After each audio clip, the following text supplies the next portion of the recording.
Oh ternyata dunia ini nggak lama, sebentar. Maka mohon maaf kalau hari ini ada yang merasa bahwa kok kehidupan dunia saya itu kayaknya berat gitu ya, kok kayaknya tuh ujiannya luar biasa. Tenang, nggak lama kok, sebentar. Maka saya sering bilang kalau anak-anak milenial ya, kalau ada persoalan bilang gini aja, nggak apa-apa, cuma dunia. Coba gimana kalimatnya? Nggak apa-apa, cuma dunia. Kalau kita ditinggal nikah, apa kalimatnya? Gimana ditinggal nikah gimana kalimatnya? Nggak apa-apa, cuma dunia. Kita bisnis kemudian rugi, apa kalimatnya? Nggak apa-apa, cuma dunia. Kalau kita kerja kemudian mohon maaf ya, kita harus diberhentikan, apa kalimatnya? Nggak apa-apa, cuma dunia. Catat ya, buat besok status pagi-pagi itu Senin gitu ya, biar nggak terlalu gelisah gitu. Jadi dunia ini waktunya apa? Singkat cepat.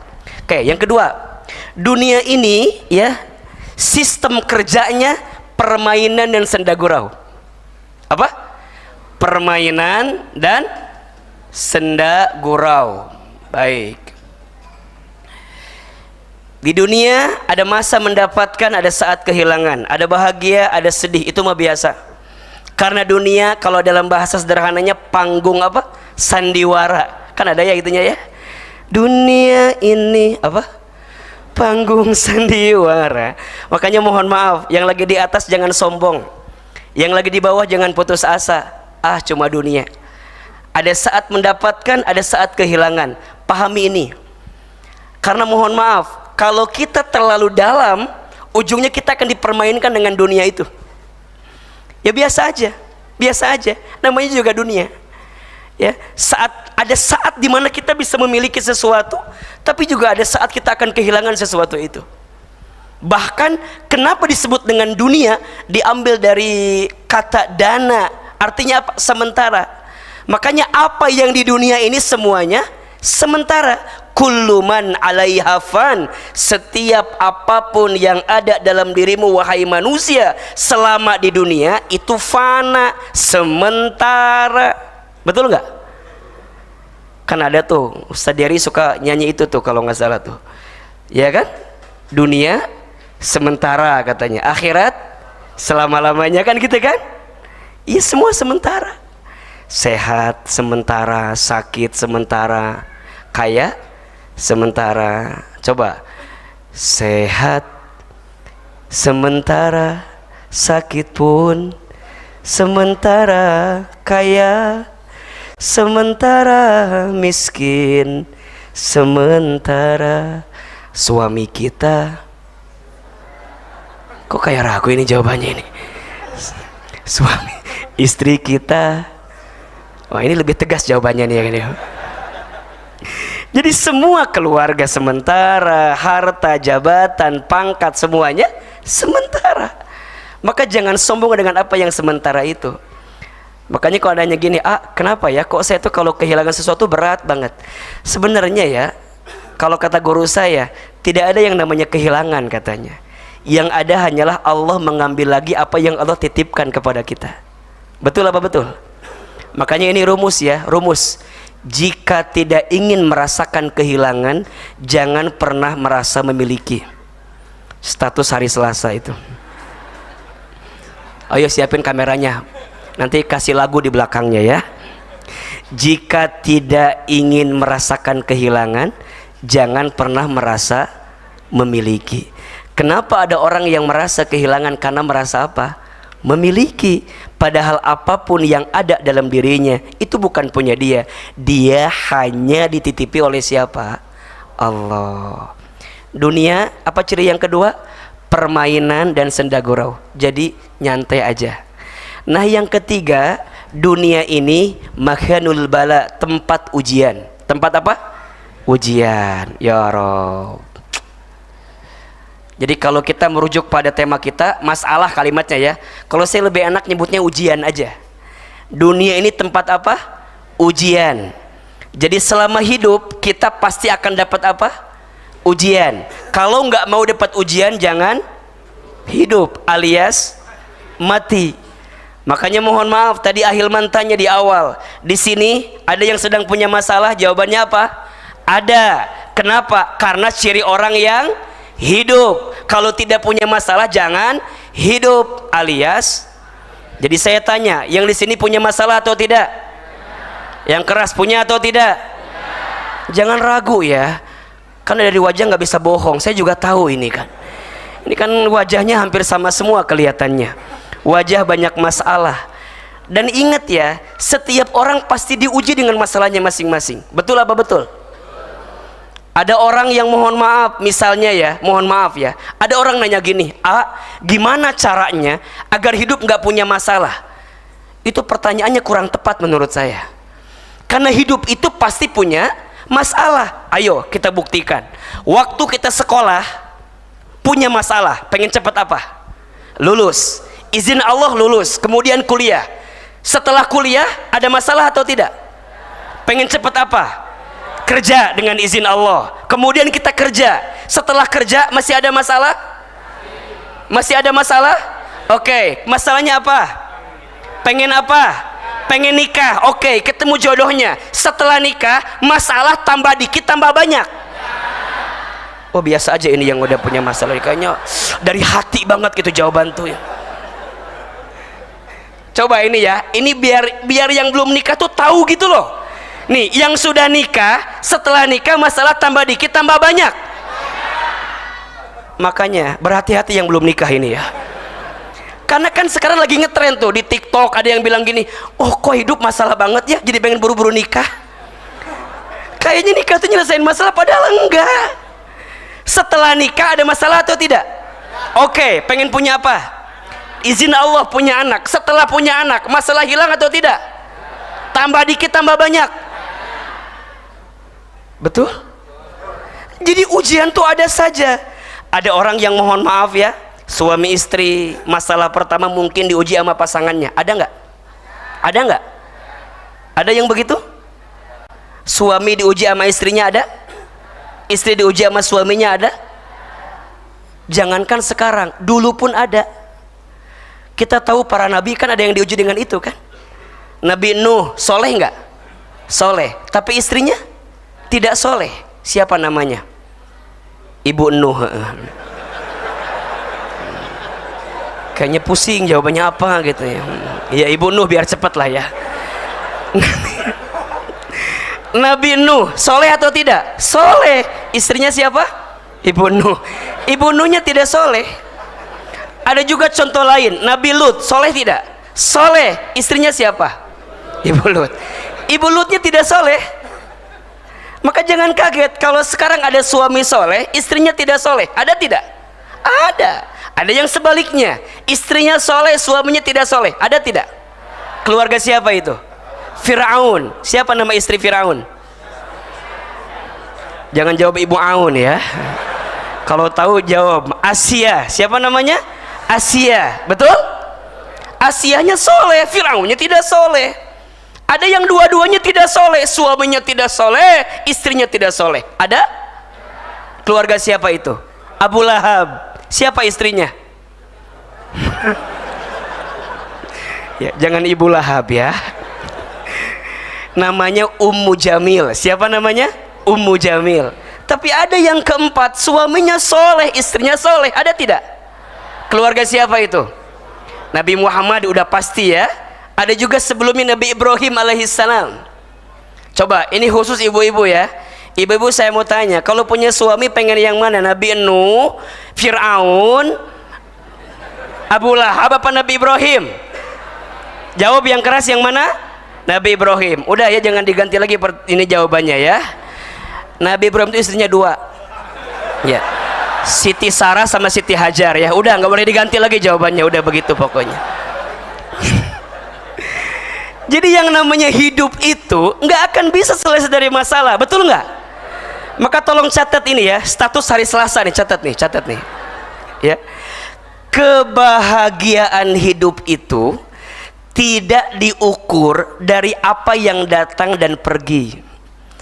Karena yang datang dan pergi akan selalu ada selama kita hidup di dunia. Jangan minta diulangi lagi. Ahilman juga lupa tadi ngomong apa saya itu.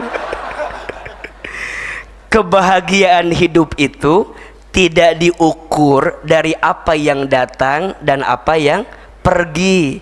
Karena apa yang datang dan pergi akan selalu ada selama kita hidup di dunia. Betul apa betul? Dan memang itu yang Allah sampaikan kepada kita di surat Al-Mulk ayat 2 kan? Allah berfirman, Alladzi khalaqal mauta wal hayata liyabluwakum ayyukum ahsanu amala wa huwal azizul ghafur. Kan gitu ya. Dialah Allah yang menciptakan kehidupan dan kematian. Sebagai apa Ustaz? Sebagai ujian. Hidup ini tempatnya ujian. Pertanyaannya, apa yang Allah lihat? Ayyukum ahsanu amala. Siapa yang paling baik sikapnya dalam menghadapi ujian itu? Contoh begini, analogi ya. Kalau Bapak Ibu ikut ujian, hasilnya tidak lulus, kira-kira yang salah soalnya atau jawabannya? Coba lebih keras. Kita ikut ujian, hasilnya tidak lulus, yang salah soal atau jawaban? Soal mah nggak mungkin salah, betul apa betul? Soal anak SD nggak mungkin dikasih ke anak SMP. Soal anak SMP nggak mungkin dikasih ke anak SMA. Pasti soal sudah tertakar, tak mungkin tertukar. Jadi gimana Ustadz? Yakinlah selama hidup itu pasti akan diuji. Berarti yang paling penting dari ujian apa? Sikapnya. Apa? Berarti kalau kita sekarang dikasih masalah, yang salah masalahnya atau sikapnya? Oke, kalau ibu di rumah tangga dikasih masalah, yang salah masalahnya atau suami ibu? Kenapa jadi suami ibu ini tuh? Ini kelihatan kesal semua ini ya. Jadi sikap, entah sikap kita sebagai istri, entah sikap kita sebagai suami, pasti salah sikapnya. Nah, Allah tuh pengen lihat apa sikap terbaik kita. Nah, nanti yang keempat, biar kita selesaikan ya. Dunia ini tempat ibadah. Tempat apa? Ibadah. Lihat. Oh, berarti apa itu ibadah? Mengabdi ke Allah. Tempatnya mengabdi ke Allah. Nah, lihat. Dari 4 ciri ini, ada ciri yang ketiga. Dunia ini tempatnya apa? Ujian. Pertanyaannya, banyak orang yang kalau dikasih ujian, sikapnya nggak ketemu dengan sikap yang Allah inginkan. Ujungnya dia tidak menemukan apa makna di balik ujian yang dihadirkan. Padahal ujian yang dihadirkan kepada kita itu adalah bentuk sayangnya Allah kepada kita. Maka pertanyaannya, kok bisa bilang ujian itu adalah pesan cinta dari Allah? Iya. Tolong catat ini ya. Setidaknya ada 5 lah. Ada 5 kabar gembira yang Allah hadirkan untuk kita yang sedang diuji. Ada berapa? Ada 5. Agar kita tuh pas diuji tuh lebih apa ya? Lebih melihatnya tuh dengan kacamata yang lebih positif gitu loh. Karena banyak di antara kita mohon izin, kalau diuji tuh jadi kadang-kadang jadi hopeless gitu. Terus ngerasa, udah Ustadz lah, aku mau mati aja deh. Udah gak kuat hidup ini. Padahal boleh jadi di balik ujian tuh ada pesan cintanya Allah. Datangnya lewat ujian. Nah, pertanyaannya, apa kabar gembira bagi mereka yang sedang diuji? Tadi saya bilang ada berapa? Ada 5. 1, orang yang sedang diuji itu sedang diakui sebagai orang beriman. Keterangannya surat Al-Ankabut ayat 2. Surat apa? Al-Ankabut ayat 2. Nanti dibuka di rumah ya. Kira-kira isinya begini. Apakah kamu mengira engkau mengatakan telah beriman kepada Allah, sedangkan engkau belum diuji dalam kehidupanmu? Maka kalau Allah ngasih ujian sama kita, Allah tuh ingin lihat seberapa baik iman kita kepada Allah. Allah tuh pengen tahu, benar hambaku beriman? Iya tah hambaku beriman, aku uji dia. Apakah saat dia diuji makin meningkatkan imannya atau meninggalkan Allah dalam kehidupannya? Maka siapa orang yang paling bahagia itu ahilman? Orang yang saat dia diuji, dengan ujian itu makin dekat ke Allah. Nah, ini clue-nya ya dari kalimat tema kita. Agar menjadi berkah tuh kira-kira begitulah. Saat diuji bukan makin jauh dari Allah, tapi makin dekat ke Allah. Dan disadari atau tidak, teman-teman sayang, Bapak Ibu yang dirahmati Allah, kadang kita itu bisa lebih dekat sama Allah kalau pas sedang punya masalah. Betul apa betul? Iya apa iya? Teman-teman gak pernah tahajud, tiba-tiba mau tahajud gara-gara diputusin sama seseorang. Bener gak? Aku anggap dia akan jadi rumah, ternyata hanya singgah. Nyesek capek sakit Aku anggap dia akan jadi teman hidup, ternyata hanya numpang hidup. Sakit kita nggak pernah tahajud, tiba-tiba tahajud. Bukankah ada hikmah di balik masalah? Betul apa betul? Teman-teman, waktu kerjanya lancar, jauh dari Allah. Pas kerjanya mandek, tiba-tiba sholat tahajud jam 8 pagi. Duha itu mah itu bukan tahajud. Nggak pernah ke masjid jadi ke masjid. Bukankah itu nikmat? Betul nggak? Teman-teman sayang, kadang ujian yang paling berat dalam hidup kita itu bukan ujiannya, tapi saat dikasih ujian jadi jalan dekat ke Allah atau enggak. Karena ada yang dikasih ujian malah jauh dari Allah, dia frustasi, ya, dia stres. Kemudian dia bilang ini butuh healing. Kamana tuh healing? Healing.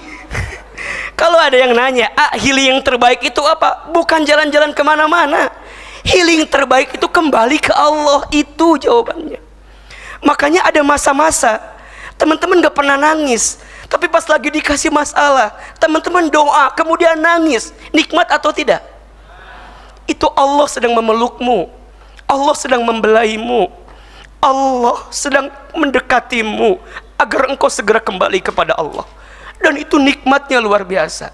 Maka hari ini untuk kita yang sedang diuji, yakinlah kita sedang diakui sebagai apa? Orang beriman. Yang kedua, orang yang sedang diuji itu orang yang sedang dijanjikan surga oleh Allah Subhanahu wa taala. Yang di sini mau masuk surga? Jawab yang keras. Mau masuk surga? Oke, yang mau masuk surga angkat tangan, katakan saya. Kok pada nggak yakin sih, ini gimana sih? Coba, siapa yang mau masuk surga? Oke, lebih keras. Siapa yang mau masuk surganya surga Firdaus? Oke, yang mau masuk surganya sekeluarga? Oke, terakhir, yang mau masuk surganya sekarang? Oh, kayaknya ragu. Kalau saya mah mau lah, dengan izin Allah, daripada nanti enggak kan mendingan sekarang. Ustadz, kenapa orang yang diuji masuk surga? Iya, makin berat ujiannya, makin besar sabarnya, makin terbuka pintu surga bagi dirinya. Nanti dibuka surat Al-Baqarah ayat 214. Di situ bunyinya kurang lebih begini: apakah kamu mengira akan masuk surga sedangkan engkau belum diuji sebagaimana ujian yang menimpa kaum sebelumnya? Nanti di ayat itu kita bahas pertemuan yang akan datang ya. Ada 3 tingkatan ujian. Ada ringan, ada sedang, ada tinggi. Ada basic, ada intermediate, ada advance. Mungkin di next aja. Ya. Hari ini saya sampaikan tentang kabar gembira bagi mereka yang sedang diuji. Surga. Di ayat lain Allah sampaikan, salamun alaikum bima sabartum fa ni'ma uqbaddar. Selamat untuk kesabaranmu ketika hidup di dunia, dan ini tempat yang paling engkau inginkan, sebaik-baiknya tempat yang engkau kejar selama di dunia. Diuji dia, makin berat ujiannya, maka makin besar sabarnya. Saat sabarnya makin besar, surganya terbuka untuk dirinya. Maka wajar ada orang yang hisabnya nanti ringan di akhirat. Apa salah satunya? Karena Allah segerakan ujiannya di dunia.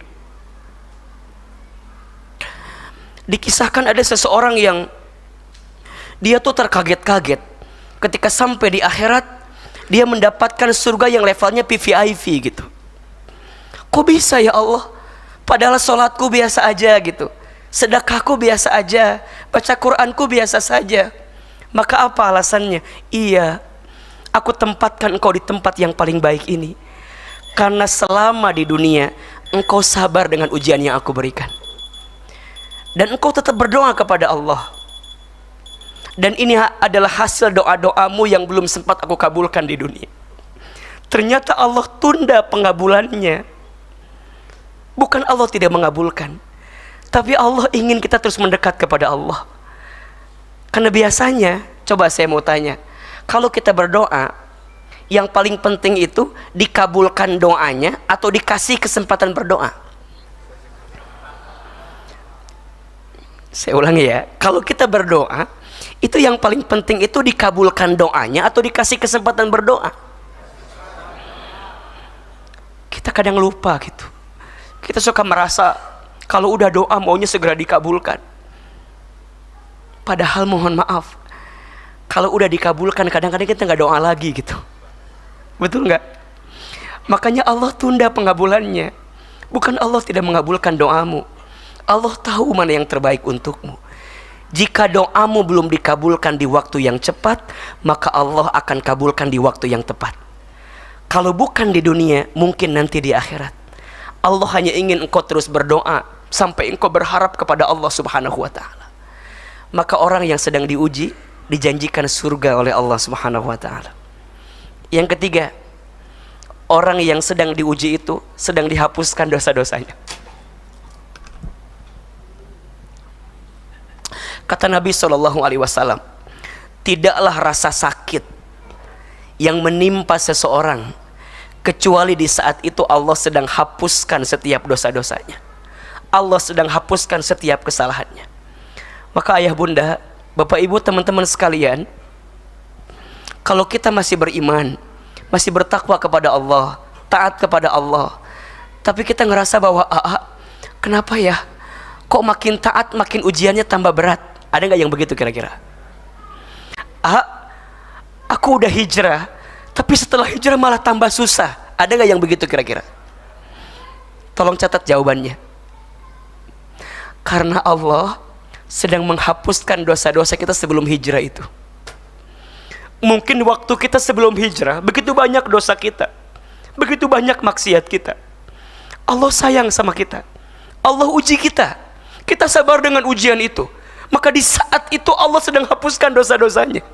Dan itu puncak yang paling tinggi dari hikmah ujian yang Allah hadirkan.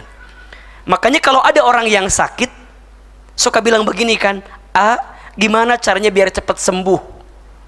Bener itu. Tapi ada yang paling benar. Apa? Gimana ya caranya dengan sakit ini Allah hapuskan dosa-dosa saya? Kalau lagi diuji di rumah tangga, gimana ya pas lagi diuji ini Allah hapuskan dosa-dosa saya? Itu yang paling penting. Makanya kalau ada orang yang sakit, apa doanya? Syafaqallah la ba'sa tohurun insyaallah. Betul nggak? Nggak apa-apa, kan gitu. Allah semoga engkau cepat sembuh. Tidak apa-apa, Allah sedang sucikan dirimu, Allah sedang bersihkan dirimu. Maka bayangkan ya, ketika kita diuji, kita nerima dengan keadaan itu, kemudian kita merasa bahwa yang banyak dosa yang pernah kita lakukan, maka di saat itu bersih semua dosa-dosa kita. Makin berat ujiannya, makin ridha nerimanya, makin bersih setiap apa yang pernah kita lakukan. Dan itu puncak keberhasilan dari setiap ujian yang kita hadapi. Maka bergembiralah yang sedang diuji, karena engkau sedang dihapuskan dosa-dosanya oleh Allah Subhanahu wa ta'ala.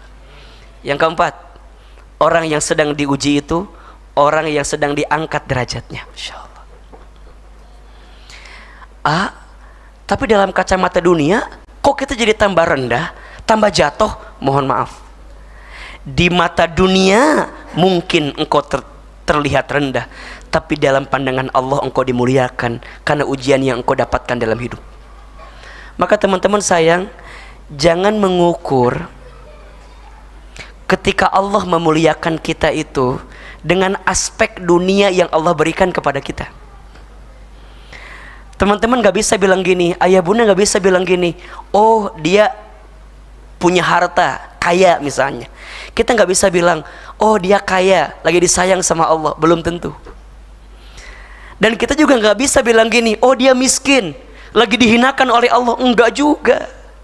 Ukuran kemuliaan pandangan Allah itu bukan karena harta yang banyak, bukan karena harta yang sedikit, bukan. Ada orang yang lagi viral misalnya, lagi populer, lagi dikenal, nggak bisa kita bilang, oh lagi viral, lagi dimuliakan, belum tentu. Ada orang yang lagi dicaci maki, dihujat netizen se-Indonesia, kita nggak bisa bilang, oh dia lagi dihina sama Allah, enggak juga. Ukuran kemuliaan bukan itu. Ukuran kemuliaan itu adalah ukuran yang dengan apapun Allah berikan dalam hidupnya membuat dia makin bertakwa kepada Allah. Itu inna akramakum indallahi atqakum, sesungguhnya orang yang paling mulia di antara kamu sekalian, kata Allah, orang yang paling bertakwa. Berarti apa? Bukan tentang kayanya, bukan tentang miskinnya, bukan tentang terkenalnya, bukan tidak terkenalnya, bukan. Kalau semua itu jadi jalan dekat ke Allah, mulia. Tapi kalau semua itu nggak bikin dekat ke Allah, hina. Maka ada dua istilah, ada nikmat, ada nikmat. Ada apa? Nikmat, ada nikmat. Ada pakai ain, ada pakai qaf. Apa bedanya? Kalau pakai nikmat, pakai ain, setiap kebaikan yang diberikan dalam hidup kita yang membuat kita makin dekat ke Allah, itu namanya apa? Nikmat. Tapi kalau qaf, nikmat, setiap kebaikan, kebahagiaan yang diberikan oleh Allah dalam kehidupan kita tapi tidak membuat kita makin dekat ke Allah, itu namanya apa? Nikmat. Bahasa lainnya istidraj. Apa nama lainnya? Maka hari ini ya, ukuran kemuliaan seseorang bukan pada aspek dunianya, tapi pada aspek saat dia menjadikan lebih dekat dengan Allah Subhanahu wa taala. Maka hadirin sekalian, ayah bunda, kalau hari ini kita lagi diuji dan dengan ujian itu bisa membuat kita makin dekat taat ke Allah, berarti lagi diangkat derajatnya. Dan yang kelima, apa kabar bahagia bagi orang yang sedang diuji? Allah sedang menyiapkan kebaikan dalam hidupnya. Mana hadisnya? Man yuridillahu bihi khairan yusiba minhu. Barang siapa yang diinginkan oleh Allah kebaikan, yusiba minhu, maka Allah akan berikan musibah kepadanya. Allah berikan ujian kepadanya. Fa inna ma'al usri yusra, inna ma'al usri yusra. Maka sesungguhnya bersama kesulitan ada kemudahan. Sesungguhnya bersama kesulitan ada kemudahan. Badai pasti, hujan pasti, jodoh pasti bertemu. Kalau nggak di pelaminan, mungkin di pemakaman. Ya sama-sama bertemu juga ya. Terus gimana tuh kebaikan? Banyak kebaikan yang sedang Allah siapkan untuk kita. Kita itu nggak mungkin bisa ngerasain yang manis kalau kita belum pernah merasakan yang pahit. Kita nggak mungkin dibentuk kalau kita nggak dibentur dalam hidup ini. Kita nggak mungkin terpelanting kalau kita nggak pernah ngalamin dibanting dalam hidup ini. Maka nikmatilah fase-fase sulit, fase-fase susah, fase-fase lagi diuji itu, karena disitulah Allah sedang titipkan pesan cinta untuk kita. 5 kabar bahagia untuk yang sedang diuji. 1 apa? Sedang diakui sebagai apa? Orang beriman. Yang kedua, sedang dijanjikan masuk apa? Surga. 3, sedang dihapuskan dosa-dosanya. 4, sedang diangkat derajatnya. 5, sedang disiapkan kebaikan dalam hidupnya. Pertanyaannya, yang hadir di sini mau tidak dapat 5 hal itu? Mau atau tidak? Pas lagi diuji, mau nggak dapat 5 hal itu? Mau? Jawabannya tergantung sikapnya. Bagaimana sikap terbaiknya? Seperti apa menjalaninya? Bagaimana amalan yang bisa mendekatkan pada kebaikan itu? Insya Allah kita akan bahas di episode yang akan datang, insya Allah. Mudah-mudahan bermanfaat. Pak Bambang, Pak Yudi, terima kasih atas kesempatannya. Hari ini saya tuh sengaja tidak mengisi ceramah di mana-mana, khusus untuk MRBJ. Dan mohon maaf, Ahilman tuh agak sedikit sulit memang kalau ke Tangsel sekarang, karena sudah bermukim di Bogor sekarang. Jadi perjalanannya cukup agak lumayan begitu. Mohon doanya besok pagi akan terbang ke Luwu, ke Sulawesi Selatan.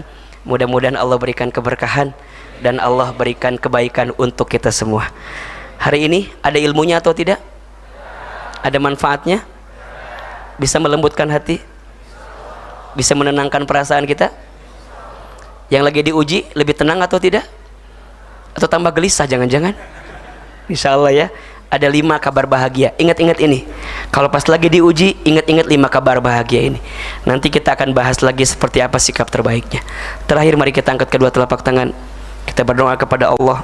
Semoga doa-doa yang kita panjatkan Allah kabulkan. Dan di bulan Rajab ini kita mendapatkan keberkahan dari Allah Subhanahu wa taala. Istighfar 3 kali. Astaghfirullahaladzim, astaghfirullahaladzim, astaghfirullahaladzim. A'udzubillahi minasyaitonir rajim. Bismillahirrahmanirrahim. Alhamdulillahi rabbil alamin. Hamdan syakirin, hamdan na'imin. Hamdan yuwafi ni'amahu wa yukafi mazidah. Allahumma salli ala sayyidina Muhammadin wa ala alihi wa ashabihi ajmain. Ya Allah, ya Rahman, ya Rahim. Duhai Allah yang maha pengasih lagi maha penyayang. Ya Allah, sayangi kami semua yang hadir malam ini. Cintai kami semua yang bermajlis malam ini. Ya Allah, ridhoi kebersamaan kami malam ini, sehingga membuat kami semakin mencintai dan dicintai oleh-Mu ya Allah.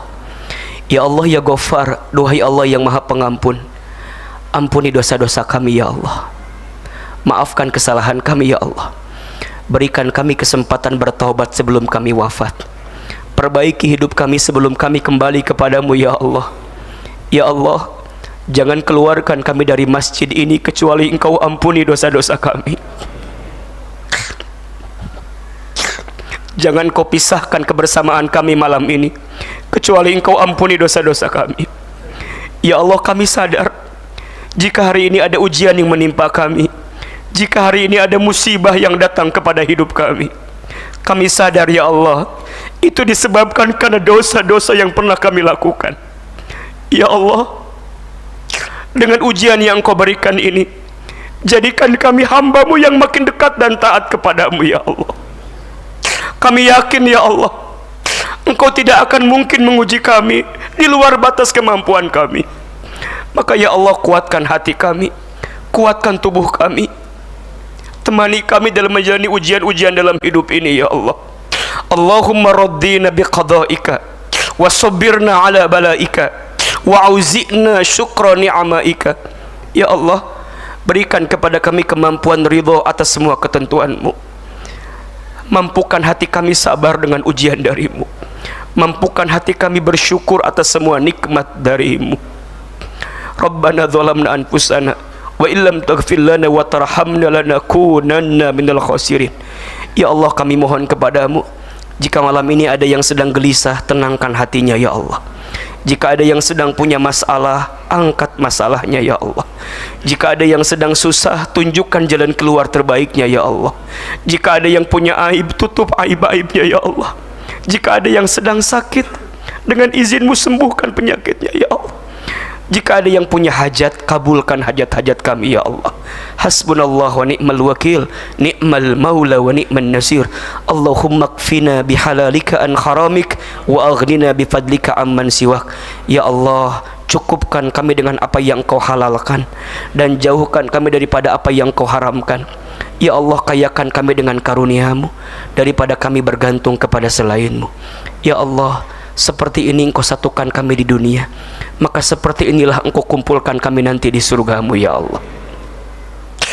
Rabbana atina min ladunka rahmah wa hayyi lana min amrina rasada. Allahumma barik lana fi Rajab wa Sya'ban wa ballighna Ramadan. Rabbana atina fid dunya hasanah wa fil akhirati hasanah wa qina adzabannar. Subhana rabbika rabbil izzati amma yasifun wa salamun alal mursalin walhamdulillahi rabbil alamin. Amin ya rabbal alamin. Mudah-mudahan Allah terima semua amal kebaikan kita. Mohon maaf jika banyak kekurangan. Semua yang benar pasti dari Allah, yang keliru dari saya yang banyak kesalahan. Kepada Allah saya mohon ampun, kepada Bapak Ibu jamaah saya mohon maaf. Wabillahi taufiq wal hidayah. Wassalamualaikum warahmatullahi wabarakatuh.